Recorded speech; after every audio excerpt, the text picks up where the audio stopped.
Real estate. My name is Debanshu Majumdar. I'm in Remax 1, where the broker is Charan. And I've been in real estate initially as an investor, then as a realtor.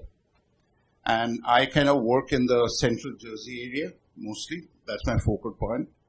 And I do residential, rentals, then commercials, wherever real estate is involved, I can help you out. And I think one of the things which I'm basically from the corporate world, after working almost 27, 28 years, I moved away and, full-time into real estate. And I love it. You know why? It's because every day you're meeting a new person and you get to expand yourself. You get to learn more. And the smile which you get when somebody either buys a home or sells a home or even a rental, the smile which they give, it's like a lot of blessings. So I really love real estate, and I'm I'm so happy that you all gave me the chance to kind of talk. Of course, to sell, or to buy, you can reach out to me. My cell phone number is there. And by this, I'm going to be introducing Charan Bajwa. She is the broker owner of Remax 1. And as you know, we are like one of the biggest real estate company in this part of town. I'm talking about the central Jersey. And I would like to invite her to come and say, a few words about real estate. And this is the hottest of the hottest time in real estate. Okay. I think we had this real estate in 2005, 2006, where I was an investor. But this time I'm a real estate, agent, and where I'm seeing like crazy stuff happening. Homes getting sold for more than $50,000, $60,000, $70,000, right? And somebody actually asked me, I think Dr. Patel asked me today, why? Because you can actually, before the interest rates were 4.25, which they're going to share, okay, in the presentation areas. And so, but now it is 1.9 to 2.25. So we actually have the double buying power, correct? So, which I don't want to take the steam from their presentation. So, in fact, I'm not going to take the steam away from anybody, including Charan. Charan, here you are. Thanks again for giving us the opportunity to be here today. And Debanshu was kind enough to thank a lot of people here. But I want to thank Debanshu because you put this together. He just asked me to block my calendar for a certain day and time. He never told me what it was about. And here we are trying to share our sort of deep. I think it's deep knowledge about real estate because, as Debanshu said, it is a hot topic right now. And not only is it a hot topic, but also real estate is one of the biggest factors contributing to the U.S. economy, right? Actually, not just the U.S. economy, probably economy all over the world. And having passed through a severe state of a pandemic, several lockdowns in the last 15 months or so, when everybody thought that everything was going to go, sink. Here we are, still floating, standing, and some of us are flying, right? So I'm gonna. The topic today is do's and don'ts for home buyers and sellers in the current market. I can keep talking about real estate for hours, but I'm gonna try and stay focused on what we are here for. So if I deviate, please help me around and get me back on track. But just a little bit of background, as Debanshu mentioned about Remax 1. Remax is the #1 company in the state. Remax 1. We have two offices. One is in South Brunswick on Route 1, literally like 10 minutes up. And then the other office is in Cranberry downtown on Main Street. And we're on the verge of a major growth spurt expansion, so to speak. We are licensed real estate brokers in New Jersey as well as Pennsylvania. So, we can help you with anything. Not here to sell services. In fact, I was joking that I didn't even bring business cards. So, but if there's anything we can do to help you out, even just, assisting you, not for the transaction itself, but just answering your queries, as long as they're related to real estate, please do let us know. I've been doing real estate for 19 years, and I've had the brokerage for more than 11 years now. So pretty much worked in every part of the state because I started from Bergen County, and we've also sold properties down in Atlantic City. And we have agents who are all over the place, and especially so now because everything is pretty remote. So we have agents who cover pretty much all of New Jersey and the bordering areas of Pennsylvania. So that's just a little bit of history about myself. So I already shared about this. Home sales are off the charts. So if you're thinking of selling, now is the time.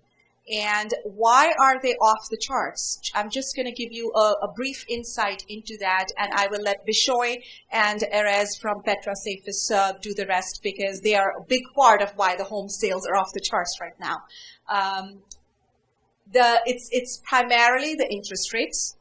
Okay, everybody wants to lock in with that 30-year fixed plan and be done for life.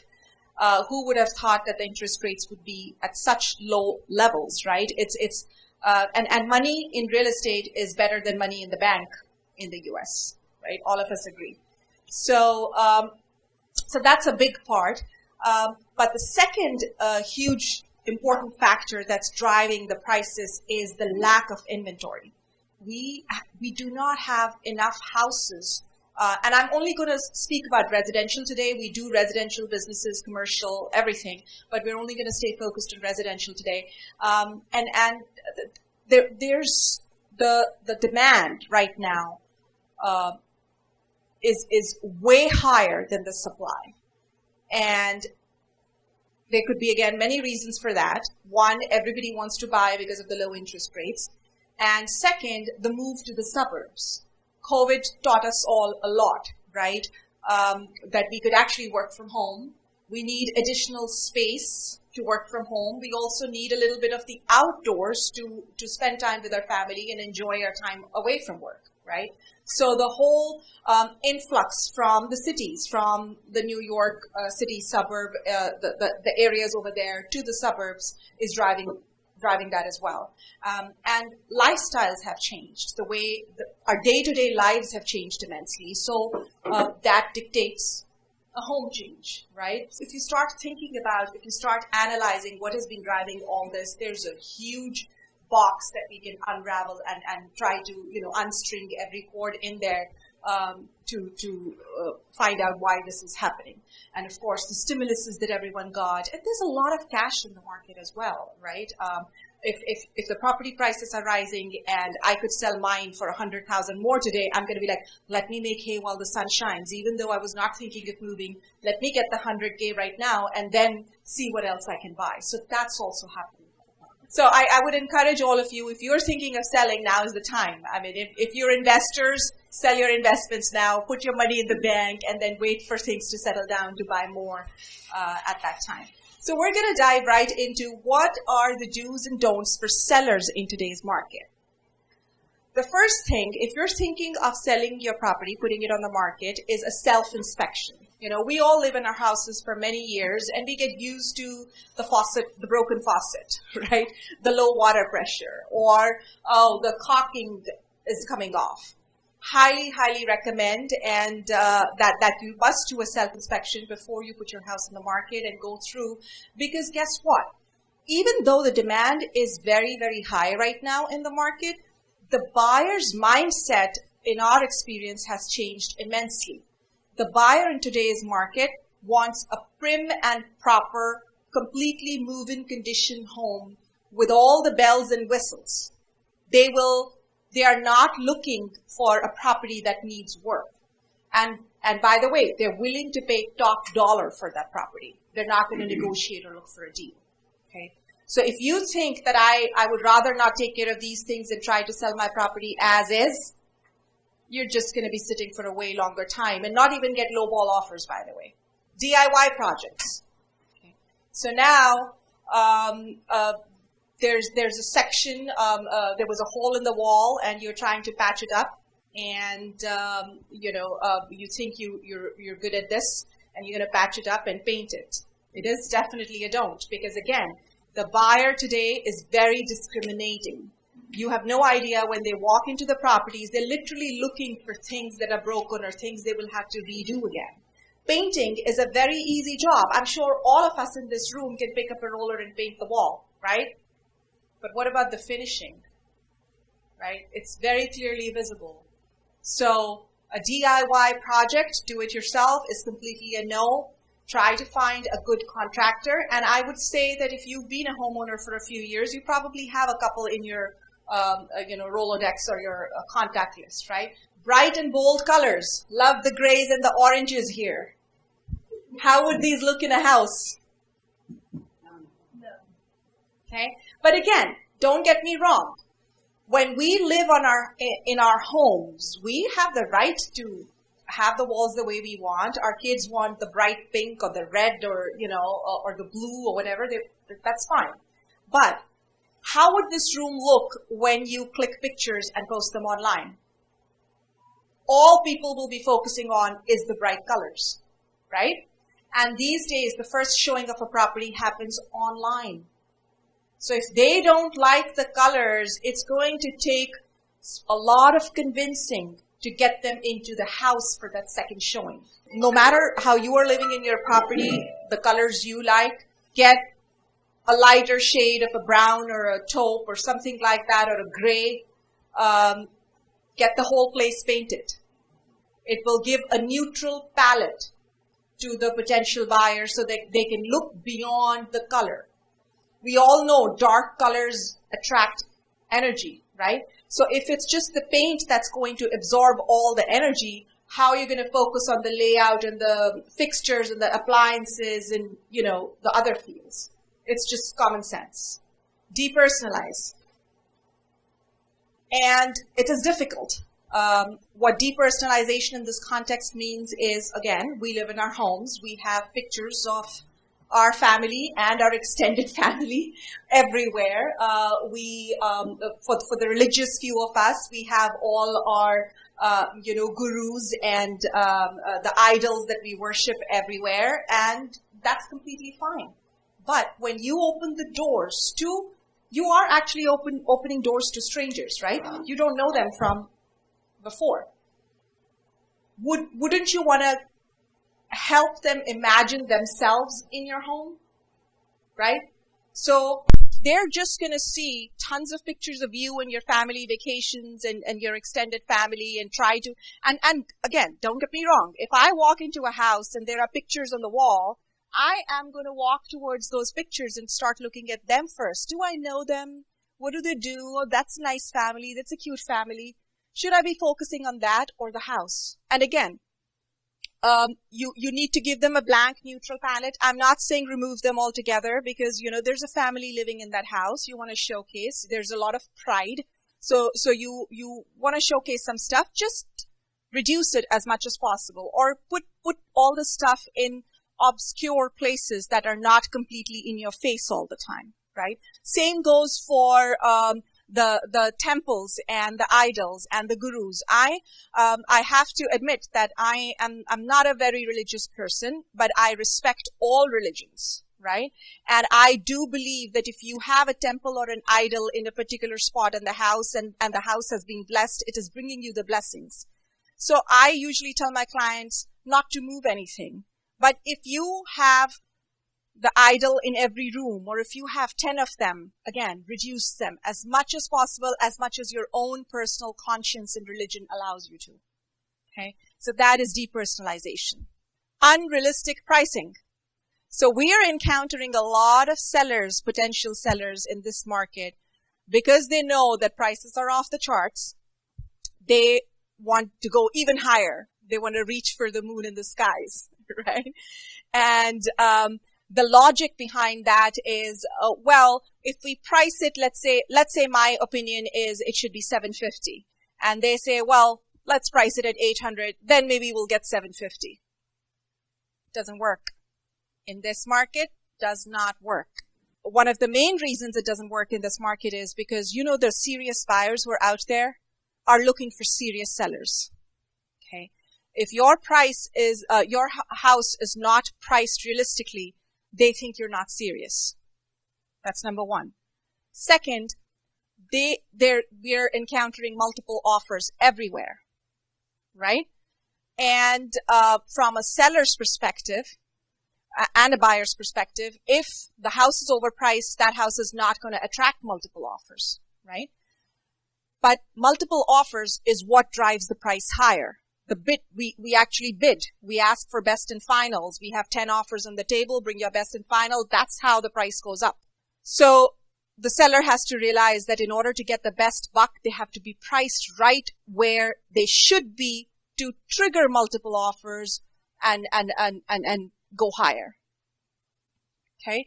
And the third thing, which is probably goes unnoticed, is buyers are used to be competing with other buyers in this market, right?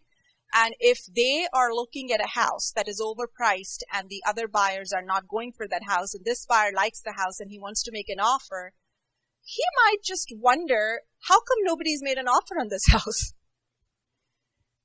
So that's a seed of doubt.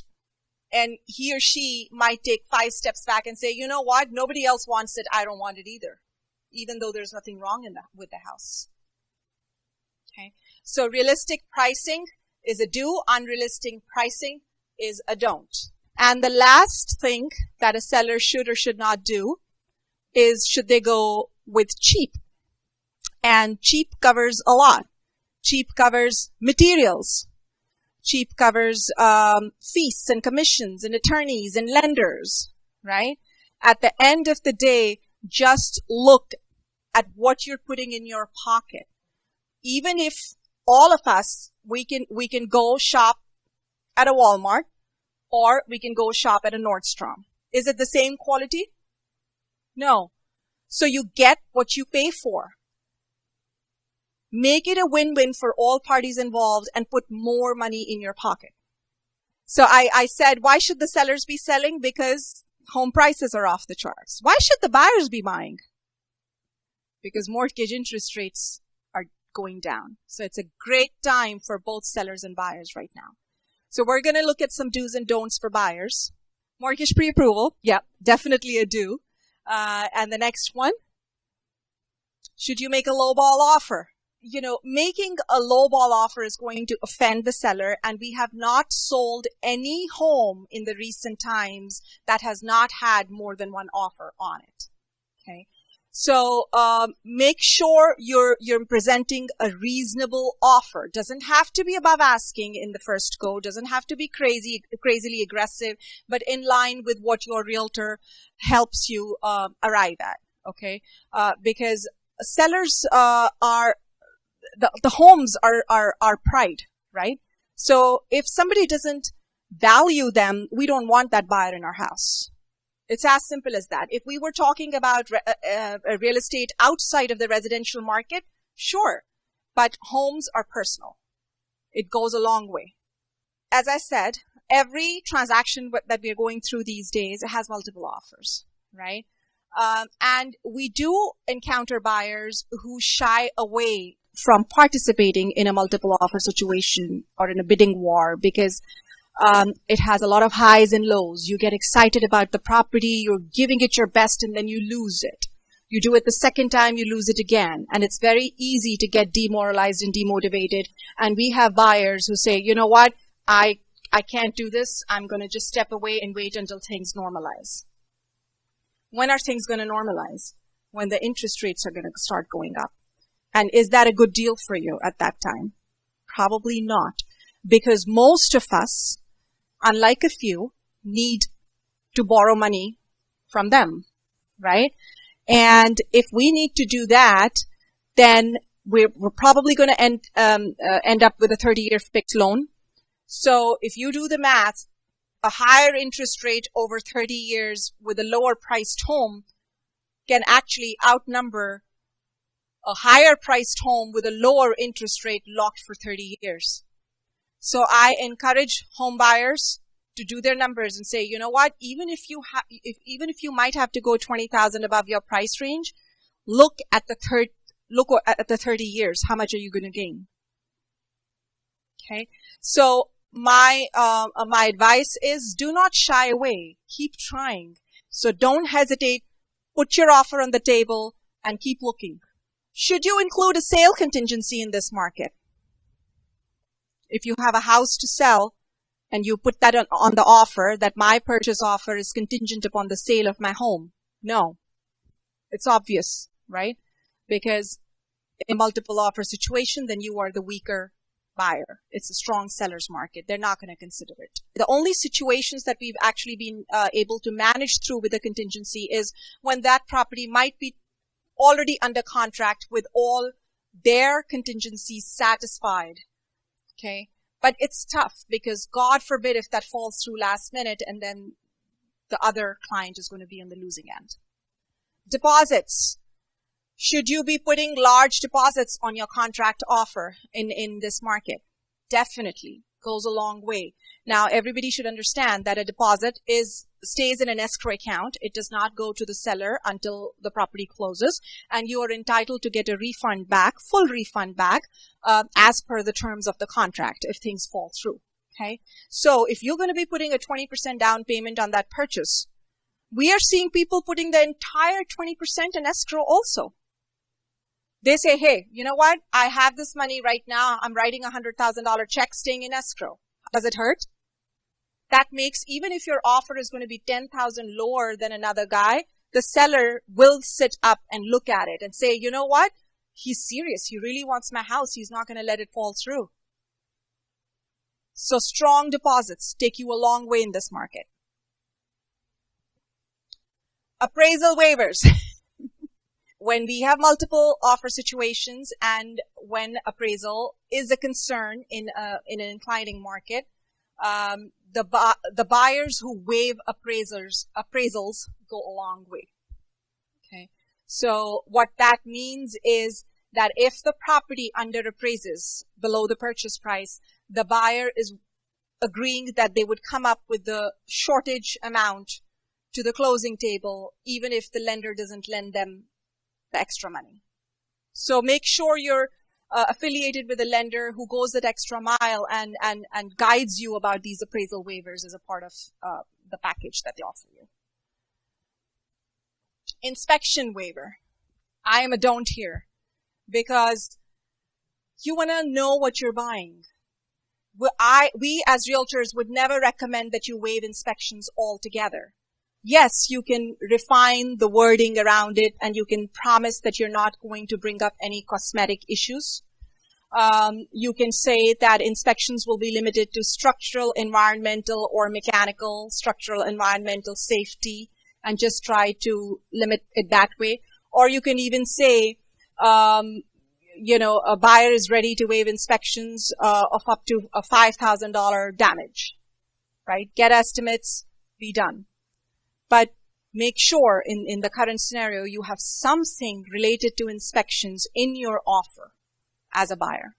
And the last one is buyer's agent.